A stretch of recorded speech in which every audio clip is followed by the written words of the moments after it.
காலத்தை வென்ற காலபைரவரையும் தர்மத்தின் காவலனான யமதர்ம ராஜாவையும் மனதார வணங்கித் தொடங்குகிறேன். மேஷராசி நேயர்களே, உங்கள் வாழ்வில் யமன் வரும் காலம் என்று சொல்லப்படும் அந்த தருணங்களைப் பற்றி இன்று நாம் மிக ஆழமாக சிந்திக்கப் போகிறோம்.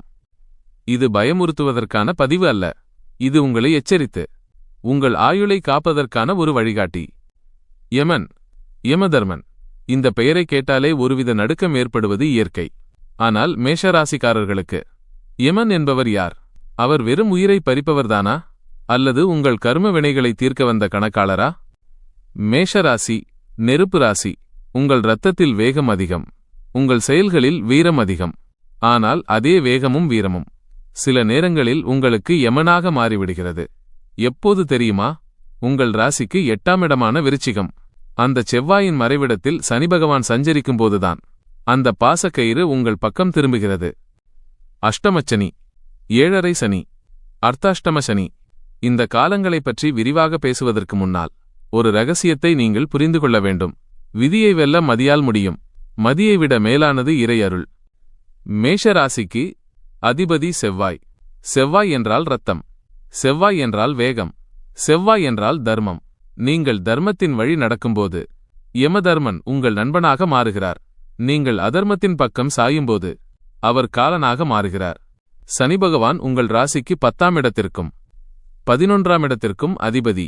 அவர் உங்கள் ராசிக்கு 8ஆம் வீட்டில் அமரும்போது உங்கள் தொழில் முடங்கும், உங்கள் வருமானம் தடைபடும். இது ஒருவிதமான பொருளாதார மரணம். இந்த நேரத்தில்தான் மன உளைச்சல் காரணமாக நீங்கள் தவறான முடிவுகளை எடுக்க தூண்டப்படுவீர்கள். அவசரம், அவசரம். இதுவே மேஷ ராசியின் மிகப்பெரிய பலவீனம். வாகனத்தை வேகமாக ஓட்டுவது, உணர்ச்சிவசப்பட்டு வாக்குவாதம் செய்வது, இதையெல்லாம் யமன் கவனித்துக் கொண்டே இருப்பான். உங்கள் ஜாதகத்தில் 8ஆம் இடம், அதாவது ஆயுள் ஸ்தானம் பலவீனமாக இருந்தால் சிறு விபத்து கூட பெருங்கண்டமாக மாறும். நட்சத்திர ரீதியாக சிந்திப்போம். அஸ்வினி நட்சத்திரம். கேதுவின் ஆதிக்கம். உங்களுக்கு வரும் யம பயம் என்பது பெரும்பாலும் இனம் புரியாத பயமாக இருக்கும். தூக்கத்தில் பயப்படுவது, கெட்ட கனவுகள் காண்பது, இதெல்லாம் உங்களை அலைக்கழிக்கும். நீங்கள் ஞான மார்க்கத்திற்கு மாறினால் இந்த கண்டங்கள் விலகும். பரணி நட்சத்திரம். இதன் அதிபதியே யமதர்மன்தான். உங்களுக்கு யமன் என்பது அந்நியன் அல்ல, உங்கள் நட்சத்திரத்திலேயே அவர் அமர்ந்திருக்கிறார். நீங்கள் நேர்மையாக இருந்தால் எந்த ஆபத்தும் உங்களை நெருங்காது. ஆனால் நீங்கள் ஒருவரை ஏமாற்றினால் அந்த வினையின் பலனை உடனே அனுபவிக்க வேண்டியிருக்கும். கார்த்திகை நட்சத்திரம். சூரியனின் அம்சம். உங்களுக்கு பிடிவாதம் அதிகம். உங்கள் கௌரவத்திற்காக நீங்கள் செய்யும் சில காரியங்களே உங்கள் உயிருக்கு உலை வைக்கும் சூழலை உருவாக்கும். சித்திரை மாதம். உங்கள் ராசியில் சூரியன் உச்சம். அப்போது அதிகப்படியான உஷ்ணம், இரத்த அழுத்தம், இதய துடிப்பு அதிகரித்தல் போன்றவை ஏற்படலாம். ஐப்பசி மாதம். சூரியன் நீச்சம் பெறும் காலம். இந்த நேரத்தில் உங்கள் ஆன்மபலம் குறையும். இந்த மாதங்களில் நீங்கள் நீர்நிலைகளில் குளிப்பதையோ அல்லது மலைப்பிரதேசங்களுக்கு பயணம் செய்வதையோ தவிர்க்க வேண்டும். யமன் வரும் காலத்தை தள்ளிப்போட முன்னோர்கள் சில ரகசியங்களை வைத்துள்ளனர். மிருத்யுஞ்சய மந்திரம். ஓம் திரயம்பகம் யஜாமகே சுகந்தீம் புஷ்டிவர்த்தனம் உர்வாருகமிவ பந்தனான் மிருத்யோர் முக்ஷிய மாமிருதாத். இந்த மந்திரத்தை நிதானமாக அடிவயிற்றிலிருந்து உச்சரிக்க வேண்டும். 2 மணி நேர தியானத்தில் இந்த மந்திரம் ஒரு கவசமாக செயல்படும். அடுத்து தானங்கள். எருமைக்கு அகத்திக்கீரை கொடுப்பது, காகத்திற்கு எள் சாதம் வைப்பது, இவை வெறும் சடங்குகள் அல்ல. யமதர்மனின் வாகனத்திற்கும் சனியின் வாகனத்திற்கும் நீங்கள் செய்யும் மரியாதை. அது உங்கள் ஆயுள் ரேகையை நீட்டிக்கும்.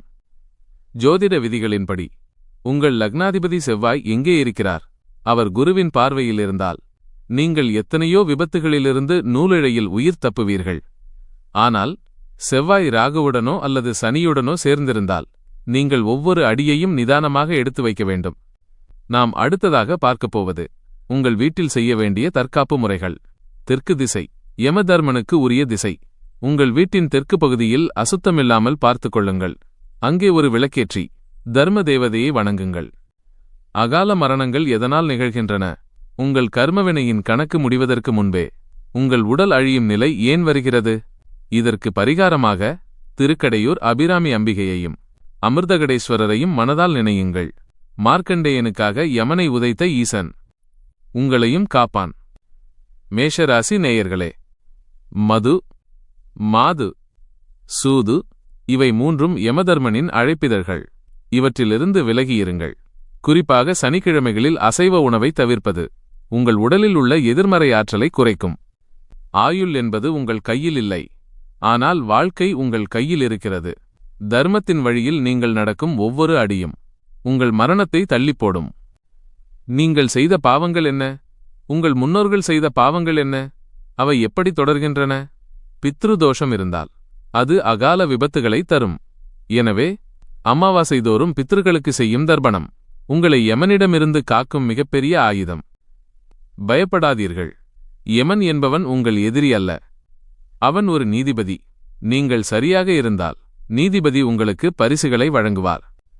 மேஷராசி நேயர்களே, மரணத்தை வென்ற மார்க்கண்டேயனின் கதை உங்களுக்கு தெரியும்.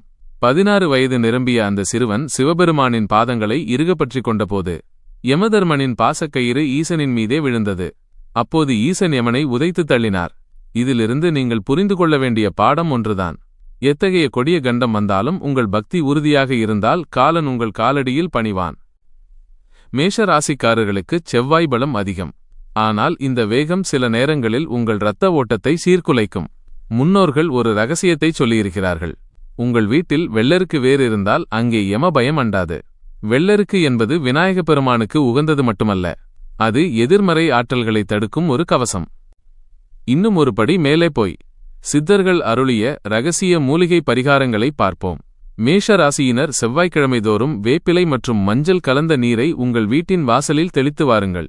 வேம்பு என்பது சக்தியின் அம்சம், மஞ்சள் என்பது மங்களத்தின் அடையாளம். இவை இரண்டும் சேரும்போது அகால மரணத்தை தூண்டும் துர்சக்திகள் உங்கள் எல்லைக்குள் நுழைய அஞ்சும். அடுத்ததாக மேஷராசிக்குரிய ரகசிய மூலிகை செஞ்சந்தனம். செஞ்சந்தனத்தை பொடி செய்து அதில் சிறிதளவு தீர்த்தம் கலந்து நெற்றியிலிட்டு வாருங்கள். இது உங்கள் பிட்யூட்டரி சுரப்பியை சீராக்கி கோபத்தை குறைக்கும்.